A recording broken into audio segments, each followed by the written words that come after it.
Alors, pour le circuit suivant, on aura 3 mouvements. Temps de répétition par mouvement. Et il faudra faire entre 6 tours minimum à 8 tours maximum. Les 3 mouvements, un squat avec un burpees modifié, un travail sur la sangle abdominale et un dernier travail de coordination avec des petits rebonds. Pour le premier, je fais un joli squat. Il y a 2 possibilités, 2 niveaux. Le premier, c'est un squat. Je remonte, je pose mes mains au sol, j'envoie une jambe, je reviens, je me redresse et je recommence.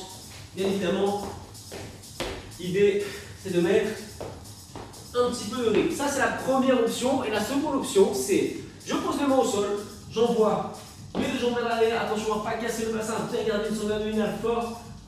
Je ramène mes 2 pieds à plat, je me redresse. Ça ressemble à ça. Un squat, je pose les mains, un squat. Je pose les mains. Bien évidemment, une répétition, c'est un squat. Première solution. Ça fait 1. Ou sinon, je me trompe, ou sinon, un squat. Et ça fait 1 aussi. D'accord? Ça, c'est le premier mouvement. Deuxième mouvement. Travail sur la sangle abdominale. Allongé sur le sol. Une jambe fléchie avec le pied posé à plat. Une jambe tendue.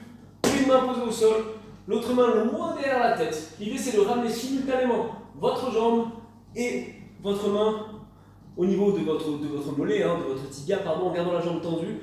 Je vais de nouveau éloigner les 2 extrémités et recommencer.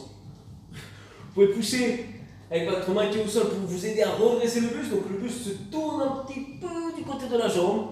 L'idée c'est de garder en permanence votre sangle abdominale bien contractée. C'est-à-dire quand j'arrive en bas, je ne cambre pas, j'essaie de garder mes abdos en permanence contractés et je viens l'un contre l'autre, parti pour 10 répétitions à gauche. Je prends quelques secondes de récupération si vous en avez besoin. Je repositionne la main et ensuite 10 répétitions de l'autre côté. Pour celui-ci, on ne cherche pas un maximum de vitesse mais un maximum de contraction et de contrôle de votre sangle abdominale, ça marche? Si ça fait un petit peu mal au cou, c'est normal, ce sont les muscles du cou qui travaillent.